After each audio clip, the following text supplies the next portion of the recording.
नमस्कार, मी आहे हरीश कासार. आज मी आलोय प्रगती मैदान दिल्ली येथे. हो, तेच प्रगती मैदान ज्याचं उद्घाटन स्वतः नरेंद्र मोदी यांनी केलं.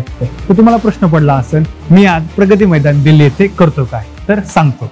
तर मी इथे आलोय Aahar 2024 international food and hospitality fair साठी. हा फेअर एशियातला one of the biggest fair आहे. तर या ठिकाणी फूड इंडस्ट्री मधले, हॉस्पिटॅलिटी इंडस्ट्री मधले वेगवेगळे बिझनेसमन आपले प्रोडक्ट घेऊन तिथे वेगवेगळ्या प्रकारचे तुम्ही स्टॉल्स बघू शकता. त्या ठिकाणी काय होतं की एक बिझनेसमन असतो, तो आपला स्टॉल लावतो. त्या स्टॉलवर त्याचे प्रोडक्ट्स काय किंवा जी सर्व्हिस आहे त्याची तो शोकेस करतो.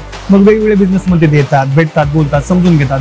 तर त्यांचं काही कोलॅबोरेशन होत असेल किंवा त्यांच्याकडून काही प्रोडक्ट्स घ्यायचे असतील तर ते प्रोडक्ट विकत घेतात किंवा दुसरं काही जर कनेक्शन करून सोबत काही ते काम करू शकत असतात तर त्या करतात. एका दृष्टीने या ठिकाणी एक खूप चांगली संधी असते आपल्यासारख्या लाईक माइंडेड लोकांना भेटायला, बोलायला आणि वेगवेगळ्या बिझनेस आयडिया समजून घेण्यासाठी. जर तुम्ही बिझनेस करू इच्छिता किंवा तुम्ही बिझनेस करत आहात तर तुम्ही नक्कीच आहारसारखे जे बिझनेस एक्सपो आहेत ते तुम्ही अटेंड केले पाहिजे. तुम्ही स्टॉल लावावं, तो खर्च करावा असं काही नाही, पण त्या ठिकाणी तुम्हाला तुमच्या इंडस्ट्रीतले लिडिंग जे मोठे मोठे प्लेयर्स आहेत बिझनेसमध्ये, त्यांना भेटण्याची संधी भेटते, त्यांच्यासोबत बोलण्याची संधी भेटते, त्यांच्यासोबत मैत्री करण्याची संधी भेटते, त्यांचे प्रोडक्ट्स काय ते जाणून घेण्याची संधी भेटते. इव्हन जर तुमचा काही प्रोडक्ट असेल ते तुम्हाला दुसऱ्या माणसाला पिच करण्याची संधी भेटते. तर बिझनेसमध्ये जर तुम्ही असाल तर नक्कीच अशा प्रकारच्या एक्सपो मध्ये तुम्ही गेलंच पाहिजे.